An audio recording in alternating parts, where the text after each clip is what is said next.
Bonjour à tous, nouvelle petite vidéo du jeudi. Bon, et dernière pas de l'année, mais si de l'année scolaire, disons.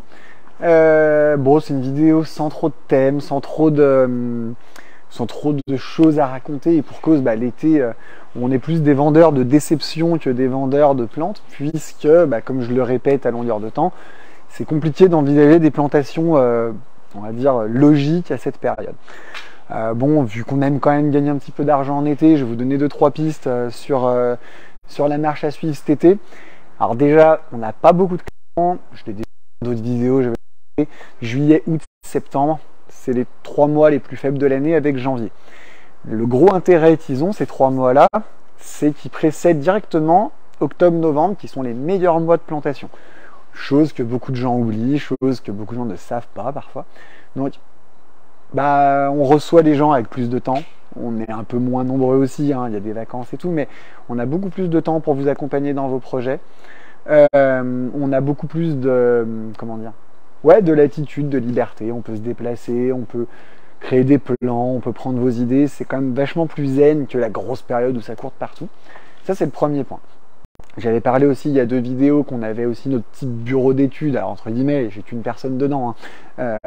Mais voilà, pour vos projets, on est là. L'idée aussi, ça peut être de faire des photos, parce qu'en fait, ce qui est paradoxal et ce qui conduit beaucoup de gens à venir nous voir sur les mois de juillet-août, c'est on a du temps.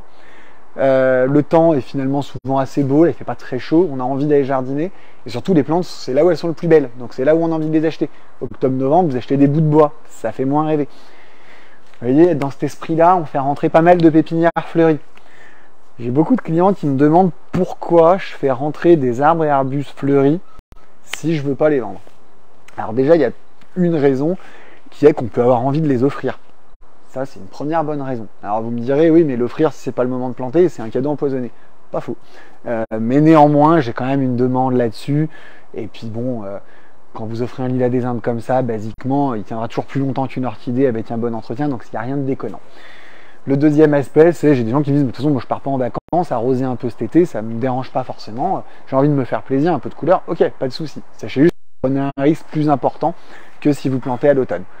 J'entends le train arriver, vous vous inquiéterez pas, je préviens avant maintenant, parce que je commence à avoir l'habitude. Voilà, ça c'est ces raisons-là. On a un gros choix. Mais aussi pour nous, quand vous venez nous voir au magasin pour vos projets, d'entendre le train, mais dis donc qu'il arrive super lentement aujourd'hui en plus.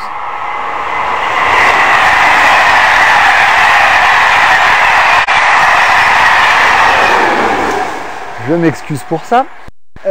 Ça nous permet aussi, quand vous venez nous voir, de vous montrer à quoi ça ressemble. Parce que vous vendez des choses en vous disant mettez telle plante, si vous ne savez pas ce que c'est, je peux toujours vous renvoyer à des photos, faire des montages 3D, des choses comme ça, mais bon, la voir en vrai, c'est mieux. Donc voilà, et puis bon, en fait, je les rentre parce que voilà, comme ça, mon magasin, il n'est pas vide, ceux qui ont envie de se faire plaisir peuvent, et on a de la couleur, et puis on les vendra à l'automne, parce que nous, on va s'en occuper tout l'été. Voilà, ça répond un peu à cette espèce de schizophrénie entre l'entrepreneur qui est en moi, qui veut gagner le maximum, on est là un petit peu pour ça, et le fait qu'en fait, non, on n'est pas dans une période valable pour acheter, planter. Donc en fait, c'est un petit peu l'entre-deux que j'ai trouvé depuis quelques années.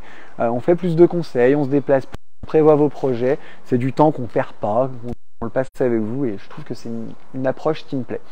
Je rappelle qu'il y a un truc qui nous aide vachement dans vos projets, c'est les cotes, bien sûr, mais aussi aimer. J'ai plein de clients qui me disent ah bon, mais on peut faire en photo des trucs qu'on aime bien. Ouais, vous savez pas ce que c'est pas du tout un problème, nous on va le savoir.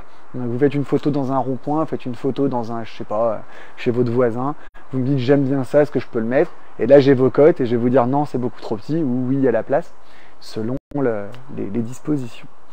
Voilà. Comme vous voyez, je pars dans tous les sens, mais j'aime bien ça. Je vais juste vous montrer un truc qui a strictement rien à voir avec tout ce que je viens de vous raconter. Ce qu'il faut savoir, c'est qu'en été, bon, vos plantations d'avant, elles vont demander de l'eau, plus ou moins selon le moment où vous les avez plantées, mais il y a un truc qui est souvent oublié, et même si c'est un peu... On fait pas mal de... L'été, c'est pas la période idéale pour mettre de l'engrais, par contre, si vous n'en avez pas mis avant, c'est toujours mieux que rien. Et j'ai discuté avec un fournisseur d'engrais l'autre jour, qui m'expliquait que les gens achetaient beaucoup de terreau, parce que pour eux, c'était évident de mettre du terreau quand on plantait, et beaucoup moins d'engrais, parce que c'était moins évident. Alors... je vais pas tomber dans la philosophie, et puis de toute façon, si je pars sur une explication, elle va faire 22 minutes, elle sera incomplète, et on me reprendra parce que je suis partial. Mais l'engrais, c'est quand même très important. On peut l'éviter, hein, les composts, les choses comme ça. La différence amendement-engrais, j'ai pas le temps de vous l'expliquer, mais si ça vous intéresse, vous m'envoyez un message, j'ai un petit article tout prêt que j'ai rédigé moi-même à vous envoyer.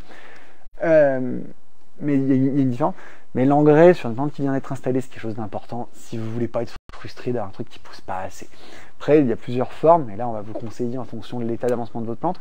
Parce qu'on voit toujours l'engrais comme un truc qui va booster la plante, puis quand il n'y en a plus, la plante elle retombe. Non, vous avez des engrais qui vont stimuler les racines.